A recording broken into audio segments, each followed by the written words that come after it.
Welcome to EPG Pathshala. I am Anirban Banerjee. I am Professor of Sociology at the University of Burdwan, West Bengal. In this module, we will study democracy and social movements. This module forms part of the paper on social movements. The objective of this module is to introduce learners to the issues and challenges of liberal democracy and social movements. So, what is democracy?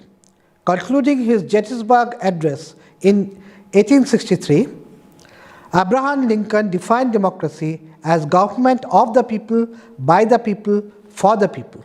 What are social movements? In her paper, The Concept of Social Movement, Mario Diani defined social movements as networks of informal interactions between a plurality of individuals, groups, and/or organizations engaged in political or cultural conflicts on the basis of shared identities. Now let's look at some examples of social movements. The student movement in Jawaharlal Nehru University in February 2016, or the earlier Occupy Wall Street movement in 2011. These are good examples of social movements. Studying social movements are important for a sociologist, for they have the capacity to initiate or hamper social change or alter government policy. Thus, the Singur movement prevented social change in Singur by refusing to allow the Tata motor car factory to function. The Nirbhaya rape protest in New Delhi forced the government to amend existing laws on sexual violence, making them more stringent. Social movements also contribute to democratic discourse and may result in the fall of governments.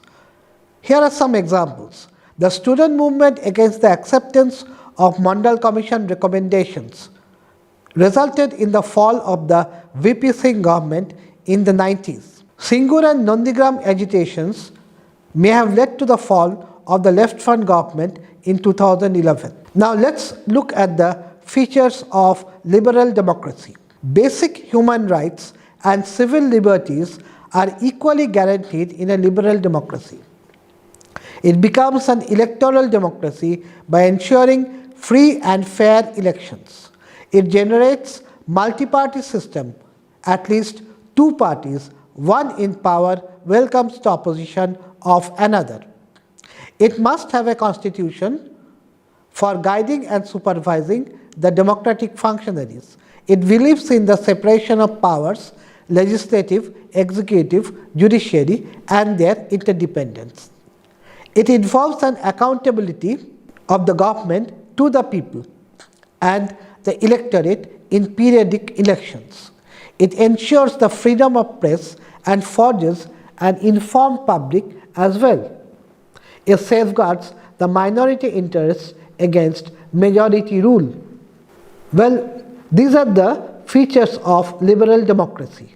Now, let us look at the limits of democracy. It often deviates from the free and fair elections. The excessive use or abuse of politics disrupts the actual formation of political structure in liberal democracy. It may develop either an oligarchic form of government. An oligarchic form of government is ruled by the few, or a polygarchic form of government that is ruled by the many. It cannot avoid the possibility of biased media and uninformed public. Since it cannot make voting compulsory, the actual mandate for political positions is largely determined by vested interests. Social conflict is endemic in liberal democracy. Since it ensures cultural diversities and pluralism, the political representatives coming to power make use of ethnic and religious loyalties to stay in power. It contributes to lethargic bureaucracy. The bureaucratic inertia and ritualism spoil the dynamics of democracy. The periodic election shortens the public policy, thereby jeopardizing the long-term democratic vision and mission. Now, let us discuss the relation between state democracy and social movements. Tilly observes, due to rapid spread of democratic rights, the state often becomes the target of collective action. Recently, we witnessed such a collective action. The peasants of Bhangor in South 24 Parganas in West Bengal refused to allow work on a state-sponsored power project till their demand for action against land grabbers was met. And in fact, they have refused to allow the police in one of the villages. The state and its policies and programs also encourage, discourage, shape and transform the process of social movements. The undemocratic regimes witness the civil wars, whereas the democratic regimes tolerate social movements. Well, Tilley has categorized democratic and undemocratic regime into 4 types. 1, the high capacity undemocratic. 2, the low capacity undemocratic. 3, high capacity democratic, and 4, low capacity democratic. Politics in these regimes differs. For example, the high capacity undemocratic regime, there may be revolutions, whereas in low capacity undemocratic regimes there may be collective actions. Again, the high capacity democratic state may facilitate frequent collective actions and these become more effective for monitoring public policies and political violence. On the contrary, the low capacity democratic state becomes less effective and hence promotes violence. Now, we will discuss the relation between mass politics and mass movement. Mass politics is the mass-oriented political activity that generally occurs in a state that is beyond its institutionalized political settings. It occurs when a large number of people engage in political activities, often spontaneous, unplanned, undemocratic and controversial in changing and challenging the established political regime. Such activities have been witnessed in India in the past.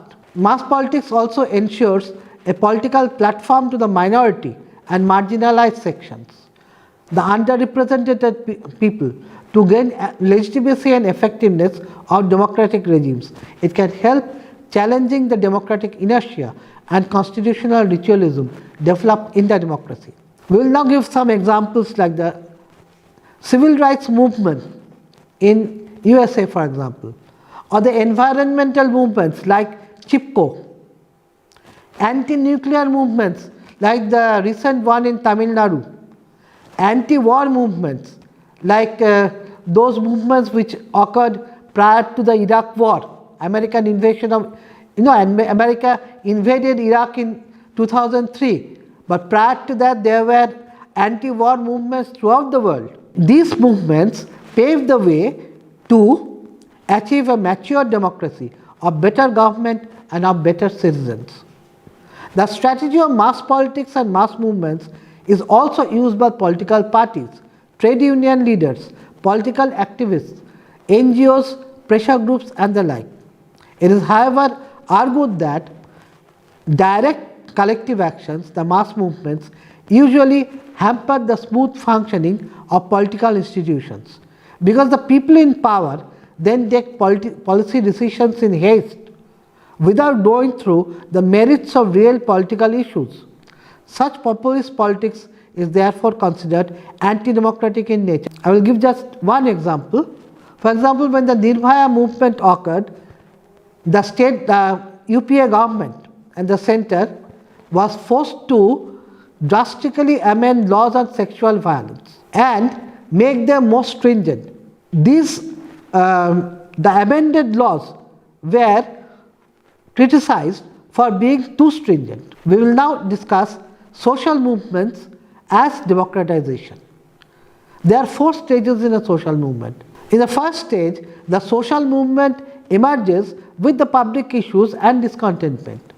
In the second stage, the public issues and discontent gets publicized. Third stage, the social movement moves towards its bureaucratization. If a social movement goes on for long, then it may become bureaucratized. And in the final stage, the public issues are not taken seriously, either due to success or failure of the social movement. Say the Bhangor, the demands of the people of Bhangor has still not been taken seriously by the state government. The social movements lead to a process of democratization, says Tilley. It also leads to us the integration of interpersonal trust networks into politics. Tilley has identified social movements with three dynamic elements. Firstly, a campaign. Say a campaign takes place. Secondly, the social movement repertoire, say posters or miking, etc. And then what is called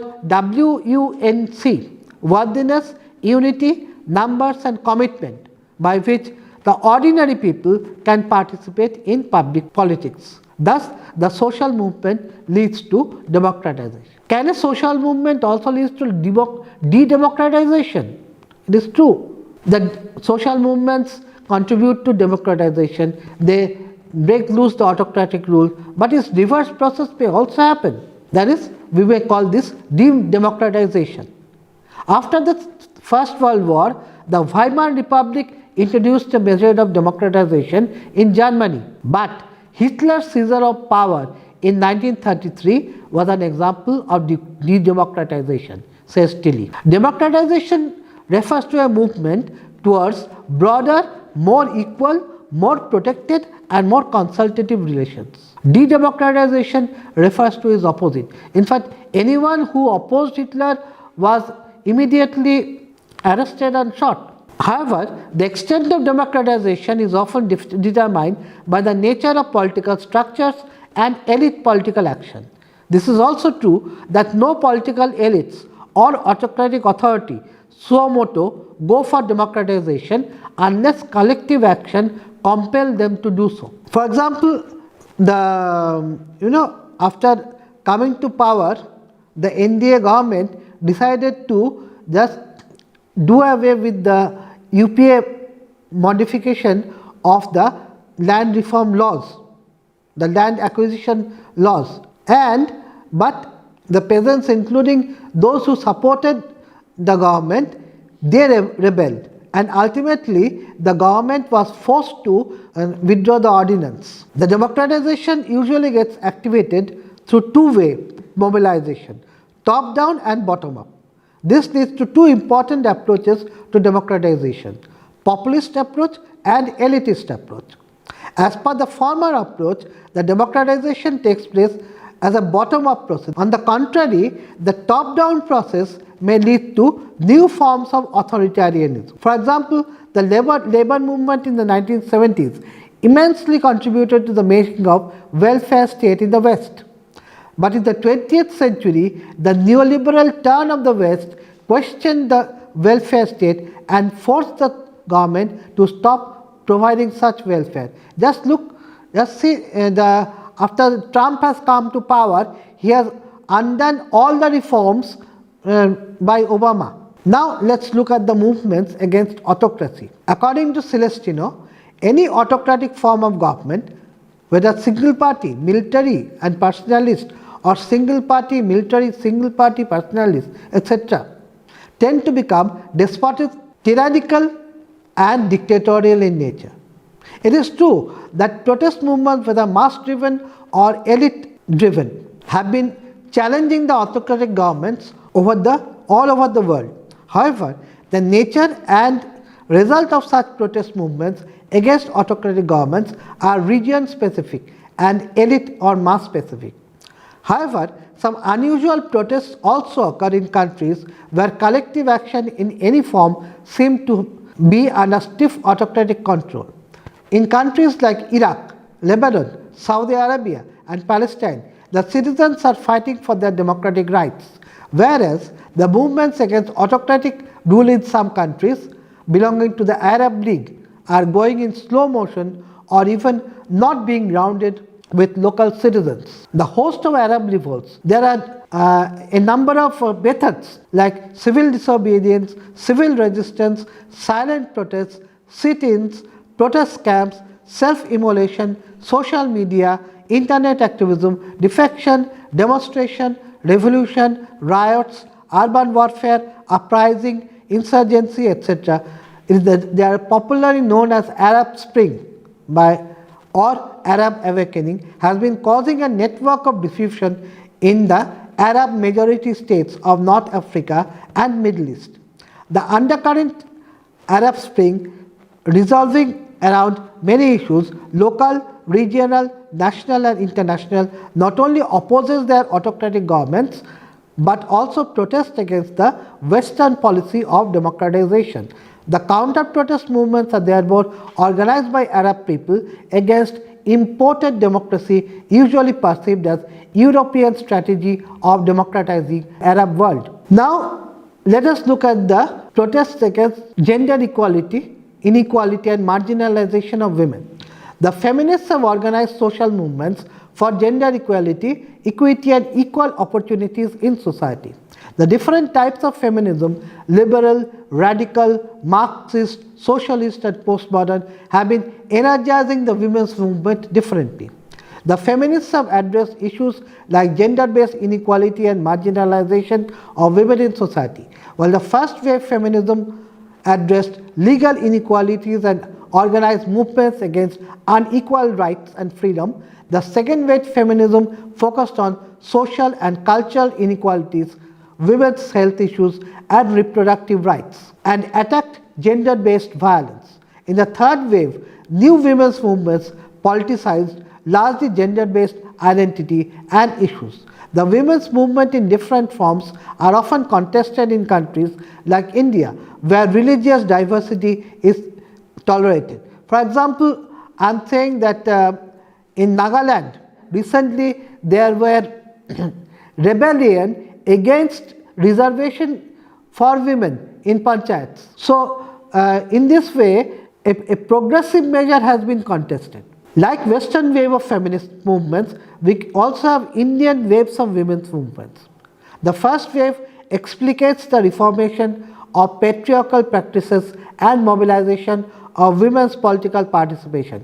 The second wave reveals a resurgence in women's political activity, and the third wave results in women's rights and empowerment. Furthermore, contemporary Indian feminism deals with very unique issues. Say one issue recently I read in the papers that there was one housewife, she has been recently married and she had a relative who was in what we would call an LGBT. She was what we call third gender. And for that reason, her in-laws refused to take her in. But she went to the police and ultimately her in-laws agreed to take her. They realized their mistake, they said that they made a mistake and they agreed to take her. Protest against ethnic marginalization. The racial or ethnic inequality perpetuated with social prejudice and stereotypes sometimes result in xenophobia, even in the democratic countries. The ethnic causes of unequal treatment and opportunities or mass incarceration have provoked social movements in many countries. However, in a country like India, Bangladesh, Australia, Canada or Germany, where ethnic diversity is prominent, ethnic conflict becomes endemic. For example, the ethnic groups like Tamils and Sinhalas in Sri Lanka, Shias, Sunnis and Kurds in Iraq, Malay and Chinese in Malaysia, Serbs and Croats in former Yugoslavia, and Hutus and Tutsis in Rwanda, Turks in Bulgaria, Greeks in Albania, Kurdish in Germany, Jews in Hungary and Hmongs in Thailand have engaged themselves in prolonged ethnic conflicts. Such conflicts also occur when ethnic minorities challenge their concerned governments against discriminated policies and programs. For example, in countries like Sri Lanka, Pakistan, Bangladesh, Iraq, Turkey, Congo, Somalia, Sudan, Rwanda, Philippines, Australia, Canada, former Yugoslavia, Germany and former USSR have faced such challenges. The politics of ethnic identity has of late become an established fact all over the world.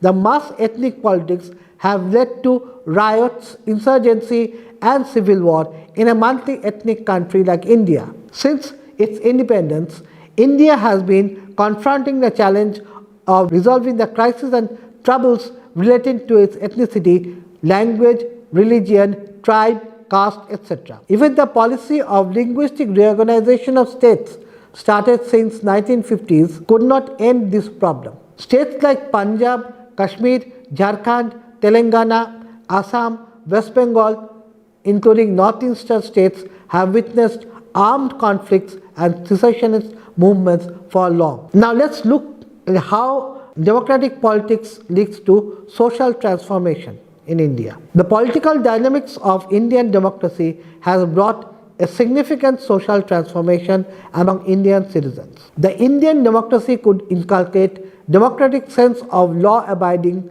self-discipline, and social and moral responsibilities among its citizens at present. The democratic rules of law, constitutional safeguards, statutory commissions, political rights, legal rights, etc. has been challenging the primordial social order of Indian society. The hierarchical society, traditionally based on the ritual purity and pollution, has been debunked and demystified to a large extent in modern India. The Indian democratic regime over the decades has matured enough to handle caste-based stigma, gender stereotypes, and tribal isolation. The prerogatives of upper caste, Baniyas, Brahmins, and Rajputs perpetuating in political positions have been increasingly destabilized by Dalit, women, and tribals in the country. The horizontal competition among the castes could weaken vertical caste solidarity in the countryside since long. In both pre- and post-election scenario, the combined opposition of Dalit, women, and tribal and minority voters is increasingly becoming evident in all types of elections. From political campaign to political participation, from developing a common platform to forming responsible government, these groups have been increasingly asserting their presence. However, the ideals of democracy are yet to be fully realized and actualized in India today. The studies on post-independence and social change reflect both complementary and contradictory relationship between democracy and social transformation. The partition moved population, refugee inflows, diverse social structures, and uneven democratic changes resulted in different regions and states, including rural and urban areas, tell us a different picture of social transformation. During post-democratic India, there is continuity of poverty, unemployment, inequality, along with issues like casteism, communalism, and regionalism. Despite the long saga of rural development programs and introduction of Panchayati Raj in rural India, issues of disparity, deprivation, displacement, and divide persist in rural India. In liberalized India, the economic and political elites have been able to exert their influence in each and every sphere of social life. The religious and cultural minorities very often become targets of majoritarian politics. Increasing occurrence of crimes, corruption, public violence, and public insecurity encircle us as we move towards a global society. All these prove that we have hardly made use of democratic dividend during the last 6 decades of independence and also allowed extremism to grow in certain pockets. In fact, in the whole of tribal India you will find extremism. Yet the political dynamics of Indian democracy has brought a significant social transformation among Indian citizens. We have now come to the conclusion. Democracy is found to be the most desirable form of government against monarchy, theocracy, oligarchy, anarchy, and dictatorship worldwide. The liberal democracy also claims to ensure that no majority rule can suppress the rights of minority, oppress any movement, and disrupt the democratic possibilities in its actual functioning. But empirically, such possibilities often limited. The conceptual empirical dilemma demystifies the illusions of democracy at present global scenario. It often deviates from the free and fair election, perpetuates with bureaucratic inertia and ritualism, cannot avoid biased media, and develop either an oligarchic form of government or polyarchic form of government. It is a matter of concern that the democratic regime seems to have gone far away from its true democratic spirit, perpetuating with colonial legacy, Western aristocracy, feudalism and national elitism in the world. In this context, we cannot think of a democracy without thinking of citizen safety, liberty, rights and equality. Likewise, we cannot attain it fully without collective action. The collective actions or social movement promotes democracy like political activism. It shapes and reshapes democratic government, therefore exploring and extending the democratic regime in flexible and viable direction. It is just like the moving wheels without which no government can run or speed up. Let me now recap what we have learned. We have learned that democracy is the best form of government. We have learned in democratic countries, social movements are tolerated. Social movements not only lead to social change, they also keep the government on their toes. They set right things which are wrong, and they also prevent violent conflicts if they are tackled properly. If democratic regimes listen to the social movements, listen to the voice of the people emanating through the social movements, then there will be less insurgency, less political violence, and more democratic discourse. Democracies also promote personal freedoms and political freedoms by undertaking periodic elections. These periodic elections also ensure that no government can rule the people autocratically. India had a long tradition of democracy. The ancient India had Ganos. West Bengal had a long tradition of democratic political participation. In Bengal, in the medieval period, we find that people elected their kings. Gopal, for example, was elected by the people as king because they thought that he could save them from the anarchy that was prevailing at that time. And so this was also a sort of social movement. I conclude here and I thank you for viewing this video, and for any reference, any further knowledge, you may consult the text which is given in the EPG Pathshala, and also the references which are given in Learn More. Thank you.